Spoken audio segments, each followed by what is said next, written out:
Salut à tous et bienvenue dans Urban Vibes. Aujourd'hui, je vais dévier un petit peu. Je vais partir d'une observation que j'ai faite et je vais vous exposer certaines choses. Le groupe de rap IAM a sorti son 10e album cette semaine qui s'appelle Yasuke et je suis tombée sur une interview qu'ils ont donnée pour l'émission Quotidien. Alors dans cette émission, ils décrivent la pochette. Sur la pochette, on voit un radeau. Ils expliquent que sur ce radeau, ils ont reconstitué un microcosme de la société. On y retrouve par exemple deux personnes qui font un selfie, on y retrouve beaucoup de messages, des chaînes, etc. pour critiquer la société. Ils n'ont pas tort sur tous les points, mais ce qui m'a marqué, c'est surtout porter en dérision tout ce qui est lié aux réseaux sociaux, le fait qu'on soit une société hyper connectée. J'ai voulu réagir là-dessus. Les réseaux sociaux sont souvent décrits en général comme négatifs. Et c'est un message que IAM a voulu faire passer sur la pochette d'album. Il parle d'une société qui est très individualiste, etc. Et souvent on rejette la faute sur les réseaux sociaux. Mais je trouve que c'est assez caricatural et je vais vous expliquer pourquoi. Personnellement, mis à part ça, j'ai jamais vraiment trop aimé les vidéos que je trouvais assez moralisatrices et qui nous font culpabiliser par rapport à notre utilisation des réseaux sociaux. Ils sont dépeints comme des outils qui nous font culpabiliser et qui créent des complexes, qui nous aliènent et qui éloignent les gens en général. On va retourner aux sources et je vais vous expliquer la réelle utilité des réseaux sociaux ainsi que leurs bienfaits. Avant de regarder cette vidéo, abonne-toi et je te souhaite un bon visionnage. Initialement, Internet ne consistait simplement qu'à faire des recherches. C'est la même chose en communication. Je vais vous donner la définition de la communication, c'est échanger des messages en face à face ou bien à distance, avec ou non le secours d'un média et quelle qu'en soit la forme ou la finalité de cet échange. Le modèle le plus connu qui théorise la communication, c'est la théorie de Shannon et Weaver, deux mathématiciens théoriciens. Ils partent du principe qu'on part d'une source pour arriver à un destinataire et entre ces deux finalités, on a un émetteur, un canal. Donc le canal, c'est la chose par laquelle vous allez voir le message, donc la télévision, la radio, etc. Et le récepteur, donc vous, le téléspectateur, l'auditeur, et ainsi de suite. C'est un modèle qui est à l'heure d'aujourd'hui encore utilisé par les médias, donc la télévision, la radio, etc.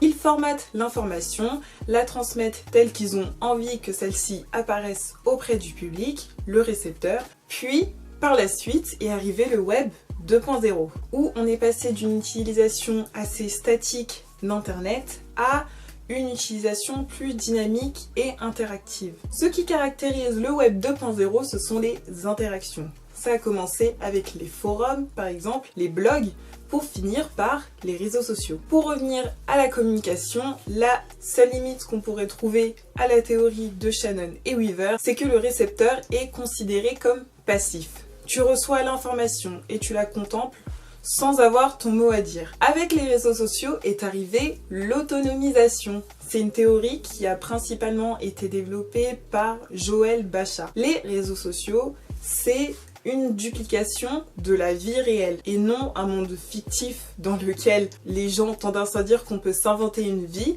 À la base, c'est une duplication de la vie réelle. Il suffit juste de savoir maîtriser ces outils et maîtriser cet environnement virtuel. Contrairement à ce qu'on retrouvait dans la première version du web ou encore ce qu'on retrouve dans les médias actuellement, à cette utilisation des réseaux sociaux, ils sont associés des choix. C'est un choix que tu n'as pas quand tu regardes la télévision par exemple. Le seul pouvoir que tu as, c'est de zapper.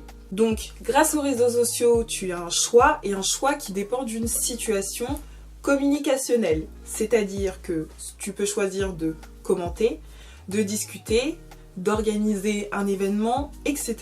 selon la situation de communication dans laquelle tu te retrouves. On retrouve aussi des procédés tels que le following qui donne le choix à l'individu de suivre un contenu sans forcément y être exposé aux autres. C'est ce qu'on reprochait à la télévision avec la publicité. Tu regardes tranquillement ton programme et il est coupé en plein milieu par une publicité. Quand tu regardes la télévision, tu n'as pas le choix. Tu ne peux pas zapper cette publicité et Par exemple, si tu regardes TF1, tu dois regarder tous les programmes de TF1. Tu peux pas sélectionner de regarder que le programme qui passe à 17h qui t'intéresse ou que le programme de 11h. Tu n'as pas cette possibilité de personnaliser, par exemple d'avoir ta télé et puis dire ah là je veux qu'il y ait tel programme qui passe, ici tu prends ton truc, j'ai envie que tel programme passe.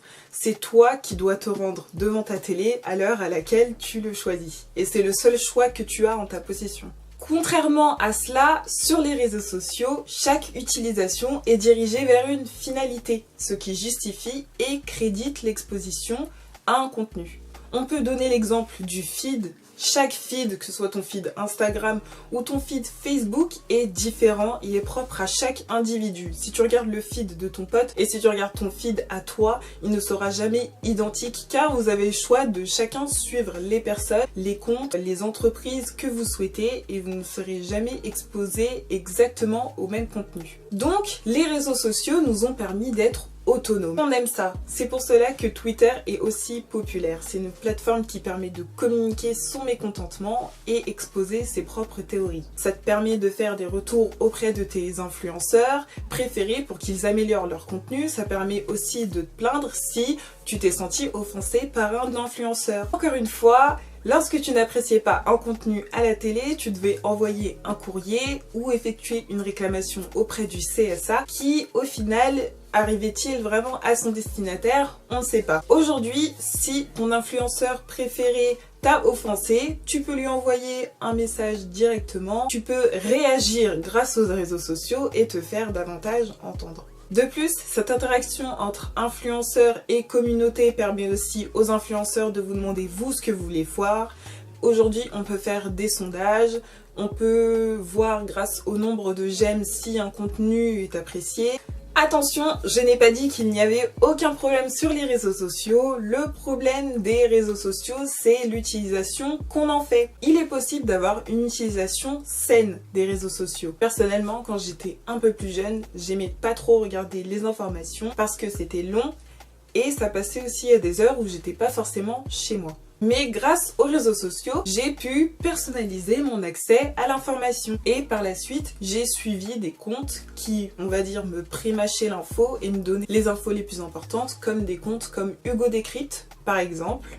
Aujourd'hui, je suis énormément de médias sur les réseaux sociaux, aussi bien les médias traditionnels tels que des journaux, mais aussi des formats qui se sont développés ces dernières années, comme Konbini, Fresh, Vrac, etc. En fait, les réseaux sociaux t'aliènent, t'abrutissent, te complexent parce que tu n'as pas une bonne utilisation des réseaux sociaux. Bien évidemment, le problème c'est que certaines personnes suivent des personnes qui les font complexer. Ça peut passer pour un exemple bateau, mais si par exemple je suis complexée par mon corps, mais que sur internet je ne suis que des fit girls, c'est normal que je sois complexée. Il faut que tu personnalises ton feed, par exemple suivre des personnes qui ont la même morphologie que toi, ou encore adapter ton contenu à ton état d'esprit. Si psychologiquement ça te met mal, ne le fais pas. Justement, c'est la chose qui est souvent reprochée aux réseaux sociaux. C'est que ça crée de l'envie et ça crée de la jalousie. Il n'y a pas honte à admettre que tu es jaloux d'une personne à cause du contenu qu'il publie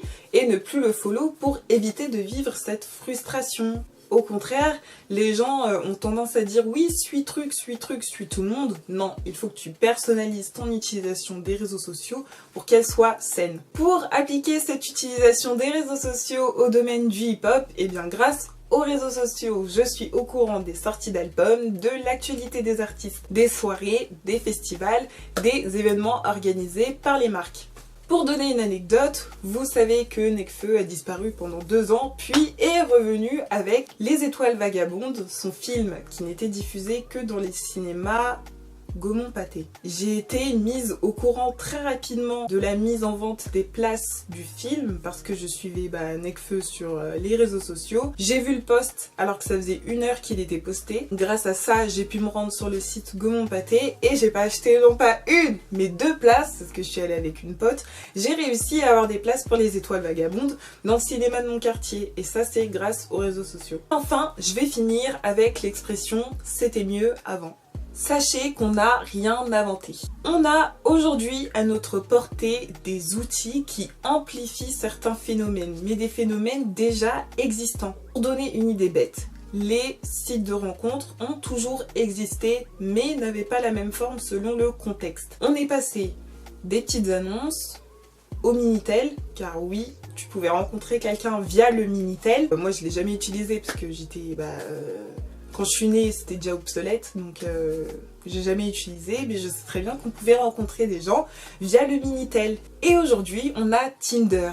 Pour vous expliquer que on n'a rien inventé, le contexte est toujours le même. C'est juste que les outils amplifient certains phénomènes. Chaque personne est née dans un contexte, il a fait avec son contexte. C'est juste que ça n'a pas évolué comme toi tu le voudrais, ou que ça a évolué d'une manière tellement différente que tu ne te reconnais plus dedans. Ça crée des incompréhensions. Ce qu'il faut blâmer, je pense, et ce que fait Ayam un peu donc, dans l'interview de Quotidien, c'est de blâmer plutôt la société en elle-même. Ce sont les idées qu'elle véhicule qui sont mis en exergue sur les réseaux sociaux. Donc ce n'est pas les outils qu'il faut blâmer, mais le contexte. Je vous remercie d'avoir regardé cette vidéo. N'hésitez pas à me dire ce que vous en avez pensé en commentaire et je vous dis à bientôt.